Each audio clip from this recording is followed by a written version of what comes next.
اور پھر اور ہو گیا جی بسم اللہ. تیسرا سیشن بھی اسی میں ہو جائے کہ نقطۂ آغاز کیا. ہر پارٹی یہ کہتی کہ احتساب، میں دوسرے کا احتساب کروں، میرا کوئی نہ کرے. ایک پارٹی دوسرے پہ الزامات، دوسری تیسرے پہ الزامات، ایک الزامات کا پورا ایک بھمر انہوں نے ملک کے اندر چلایا ہوگا، طوفان آیا ہوگا. کیا نقطۂ آغاز احتساب ہی ہوگا؟ احتساب کرے گا کون؟ کس کے اندر اہلیت ہے کہ میں پاک صاف کھڑا ہوں اس کے اوپر، آؤ میں آپ کا احتساب کرتا ہوں. کوئی نہ کوئی تو نقطۂ آغاز ہو نا. ہم کہاں سے شروع کریں اس کو؟ بنیادی طور کے اوپر جو آدمی احتساب کا نعرہ لگائے، سب سے پہلے تو اسے اپنی کریڈیبلٹی اسٹیبلش کرنی پڑے گی. سب سے پہلے اسے اپنا آپ جو ہے وہ پیش کرنا پڑے گا. یہ دیکھو بھائی میں تمہارے سامنے مثال ہوں، یہ مجھے دیکھ لو. سب سے پہلے تم میرا احتساب کرو اور مجھے دیکھ لو کہ میں کیسا ہوں. اور جو آدمی اس قیادت کی کا دعویٰ کرے یا وہ یہ امارت کا دعویٰ کرے کہ میں نے اس قوم کا امیر ہونا ہے یا اس کا صدر ہونا ہے یا وزیر اعظم ہونا ہے، تو پھر اس کا یہ نہیں ہے کہ اچھا جی یہ بات ہے تو میرے تو میرے وسائل اپنے ہیں. یہ تو آپ دیکھیں کہ جس وقت حضرت ابوبکر صدیق کو ان کو منتخب کیا گیا یا ان کا انتخاب عمل میں لایا گیا خلیفہ کا، تو وہ دوسرے تیسرے چوتھے دن وہ کپڑا بیچتے تھے، کپڑا لے کے بازار کی طرف چلے. حضرت عمر نے پوچھا کدھر جا رہے ہیں؟ انہوں نے کہا کہ میں کپڑا پہن. انہوں نے کہا نہیں آپ کپڑا نہیں بیچ سکتے. انہوں نے کہا جب خلیفہ بازار میں بیٹھے گا اور کپڑا بیچے گا تو پھر دوسرے سے کون لے گا؟ سارے تو آپ کی طرف چل پڑیں گے. تو آپ کو یہ اجازت نہیں ہے کہ آپ یہ خلافت کا منصب بھی سنبھالیں تو ساتھ تجارت بھی کریں.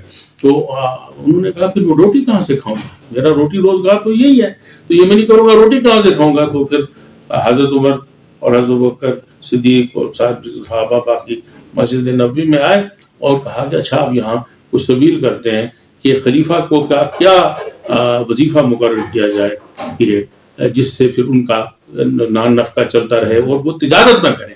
تو جب اس کے مقرر کرنے کی بات ہوئی تو پھر حضرت ابوبکر خود بول پڑے. انہوں نے کہا یہ اگر یہ کرنا ہے وہ تو مقرر ہو چکا. انہوں نے کہا کیسے؟ وہ کیسے مقرر ہو چکا؟ انہوں نے کہا مقرر ایسے ہو چکا کہ جو مدینہ کے بازار میں کام کرنے والا ایک مزدور جو تنخواہ اجرت لیتا ہے وہ اجرت خلیفہ لے سکتا ہے بیت المال سے، اس سے زیادہ نہیں لے سکتا. تو ایک صحابی نے کہا کہ وہ تو اس میں کیسے آپ کا گزارا چلے گا؟ تو حضرت ابوبکر نے کہا کہ گزارا نہیں چلے گا پھر پہلے اس مزدور کی اجرت بڑھانی پڑے گی، خلیفہ کی خود بخود بڑھ جائے گی.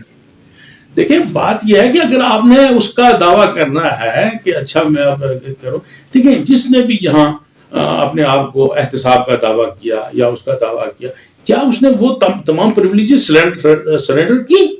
ان سے دستکش ہوا؟ کیا انہوں نے ان مراد کو چھوڑا؟ کیا انہوں نے اپنے آپ کو ایک مثال بنا کے معاشرے کے سامنے پیش کیا؟ اگر نہیں پیش کیا تو پھر اس کو کوئی حق نہیں یہ پہنچتا کہ وہ دوسروں کے اوپر انگلی اٹھائے یا دوسروں کے احتساب کی بات کرے یا دوسروں کے اس کے اوپر بات. دوسری بات جو میں گزارش کرنا چاہتا ہوں وہ یہ ہے کہ ہمارے یہاں جو 99% عوام ہے اس میں سے کوئی آدمی اس کو بیچارے کو اتنی سخت اور طاقت ہی نہیں ہے کہ وہ انتخاب لڑ سکے یا وہ پارلیمنٹ میں پہنچ سکے یا وہ صدر بن سکے یا وہ وزیر اعظم بن سکے. اس لیے کہ یہاں تو یونین کونسل کے ابھی ہوئے ہیں، لوکل کونسل کے الیکشنز ہوئے ہیں یا ابھی پچھلے دنوں، تو میں نے دیکھا لوگوں نے اس میں 5-5 10-10 لاکھ روپے خرچ کر دیا، بلکہ اس سے زیادہ خرچ کر دیا ہے یونین کونسل کے اور لوکل کونسل کے ممبر کے لیے.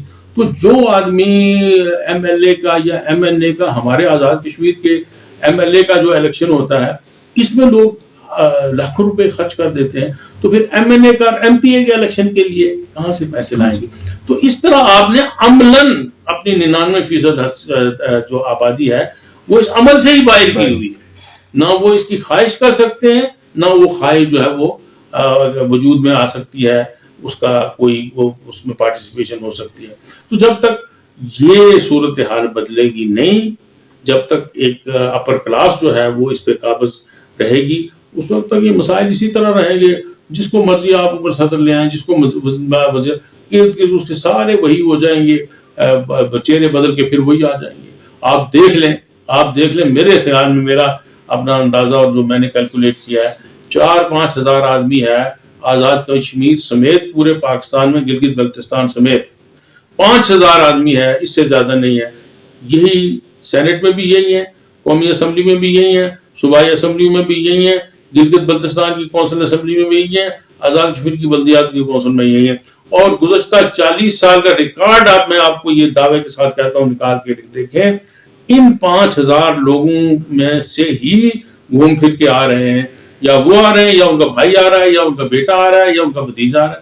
بس وہ 22 کروڑ انسانوں کی آبادی میں 5000 انسان ہیں کہ جنہوں نے اس کے اوپر قبضہ کیا ہوا ہے, اور باقی سارے لوگ جو ہیں اپنے اس حق سے محروم ہیں.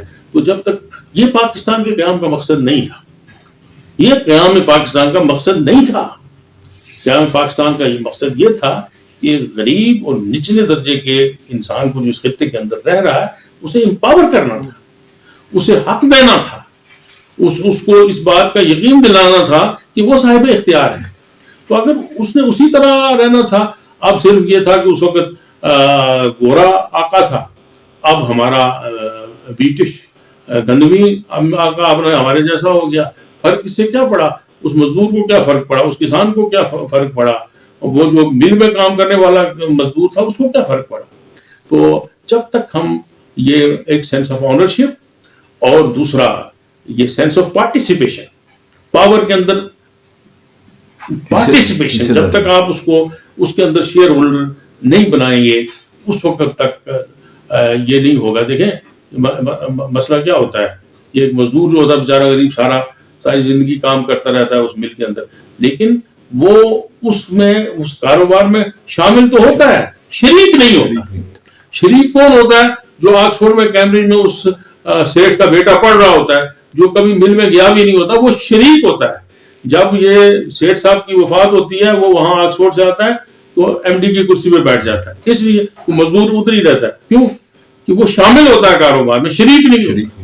ٹھیک ہے سر. تو ہماری یہ جو 22 کروڑ عوام ہے یہ اس پاکستان میں شامل ہے, شریک نہیں ہے. شریک جو ہیں وہ 4-5 ہزار لوگ ہیں, یا 100, 200, 400, 600 خاندان ہیں کہ جنہوں نے اس پورے سسٹم کو یرغمال بنایا ہوا ہے. جب تک عوام کو اس کے اندر آپ شریک نہیں کریں گے یہ سارے عمل کے اندر, جب تک لوگ عام انسان شریک نہیں ہوں گے اس وقت تک آپ مطلوبہ نتائج حاصل نہیں کر سکتے. ایسے نعرے لگاتے رہے جتنے مرضی, پہلے بھی لگاتے رہے اور بھی لگاتے رہے, لیکن میرے خیال میں فرق کچھ نہیں پڑے گا. سر بہت شکریہ پیر صاحب آپ کا, ماشاءاللہ یہ بڑی سی سیر اصل گفتگو. دوستو اس گفتگو کو لازمی شیئر کریں. اس کی وجہ یہ ہے کہ ہم لوگ جس اینڈ پہ, جس دہانے پہ پہلے پیر صاحب کہہ رہے ہیں پہنچ گئے ہیں, اس کے بعد انجام جو ہے وہ تباہی ہے, اور کوئی خیر کی فلاح کی جو ہے وہ صورت نظر نہیں آ رہی. اللہ تعالیٰ صاحب کو حفظ و امان میں رکھے, اور ہمارے اہل کشمیر کے لیے دعا کریں. جس ٹھنڈک میں پیر صاحب بیٹھے ہوئے اور ہم لوگ بیٹھے ہوئے ہیں, ہمارے سے 1 کلومیٹر کے فاصلے پہ برف باری ہے, شدید لوگ یہاں پہ بھی سردی کے اندر ہیں, غریب لوگ ہیں, اور ان کو آٹا بھی نہیں مل رہا, لکڑی نہیں مل رہی. ٹھیک ہے جی, ان کو اپنا گھر گرم کرنے کے لیے بھی کچھ نہیں مل رہا, شکم گرم کرنے بھی کچھ نہیں مل رہا. شکم کو گرم کرنے کے لیے پیٹ کے ایندھن بھی نہیں مل رہا اور چولہے کا ایندھن بھی نہیں مل رہا. ادھر تو حالات بہت ہی ہو زیادہ. اللہ تعالیٰ معاف کرے سب کے لیے, خیر و عافیت کی دعائیں.